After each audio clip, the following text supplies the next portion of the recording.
আরে কারে খেলা শিখান? আমাকে খেলা শিখাবেন? আমরা তো অনেক ছোটবেলার খেলোয়াড় রে ভাই। 24 তারিখের পরে আসো, খেলবো, খেলা হবে বলে যারা মাঠ মাতিয়েছিলেন কিংবা কয়েক মিনিটের আলটিমেটাম দিয়েছিলেন, আওয়ামী লীগের সেই গডফাদাররা এখন কোথায়? গুম, খুন, নির্যাতন সহ অসংখ্য অপরাধের আসামি এই গডফাদারদের কি বিচারের কাঠগড়ায় দাঁড় করানো যাবে?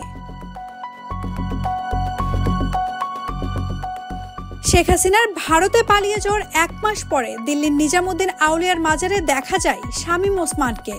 সেখানে তার বেয়াই ফয়েজউদ্দিন লাভলুকেও দেখা যায়।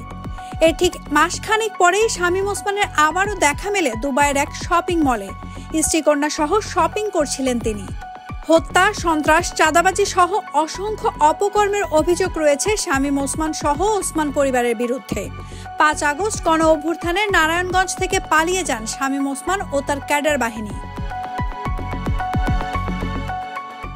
জানা গেছে শামীম ওসমানের সাথে দিল্লির নিজামুদ্দিন আউলিয়ার মাজারে আছেন বরিশালের গডফাদার আবুল হাসনাত আবদুল্লাহ। আওয়ামী লীগের আমলে হাসনাত আবদুল্লাহ ছিলেন বরিশালের রাজা, আর বাকিরা ছিলেন তার মন্ত্রী পরিষদের সদস্যরা। এই মন্ত্রী পরিষদকে টাকা না খাইয়ে বরিশাল জেলায় কোনো সরকারি কাজ বাস্তবায়িত হতো না। আওয়ামী লীগের আমলে কয়েক হাজার একর জমি দখল করেছেন ভূমিক্ষেকো হাসনাত আবদুল্লাহ ও তার এই মন্ত্রী পরিষদ। শুধু নিজে নয়, ছেলে মেয়ে, স্ত্রী, ভাগ্নে সবাই ছিল তার দুর্নীতির অংশীদার। হাসনাতের মেয়ে কান্তা একজন ভারতীয় নাগরিককে বিয়ে করে সেখানে বসবাস করেন। কান্তার স্বামী নিজামুদ্দিন আউলিয়ার মাজারের খাদেম। সেই সুবাদে মেয়ের কাছে এই দরগাতেই আছেন হাসনাত আবদুল্লাহ।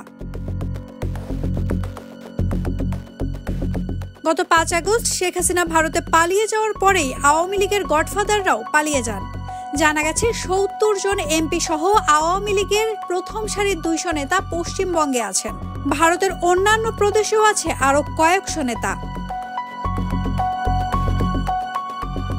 অভিযোগ আছে তারা বিদেশে বসে তাদের কুকীর্তি পরিচালনার চেষ্টা করছেন।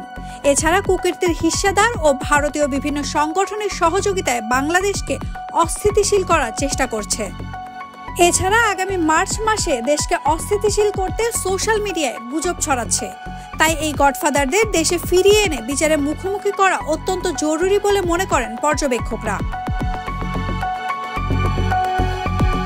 ভারত, পাকিস্তান, মিয়ানমার, থাইল্যান্ড, কাতার সহ পৃথিবীর বিভিন্ন দেশের সাথে বাংলাদেশের বন্দি বিনিময় চুক্তি আছে।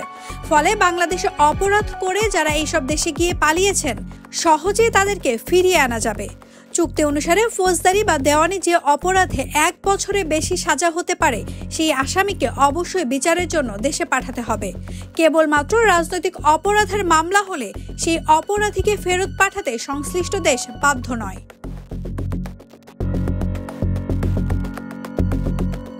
কিন্তু শেখ হাসিনা সহ আওয়ামী লীগের গডফাদারদের কারোর বিরুদ্ধেই রাজনৈতিক কোনো মামলা হয়নি।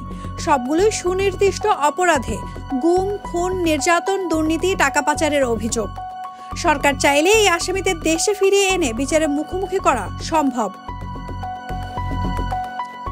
নাওমিন নাসরিন, ডেইলি সান।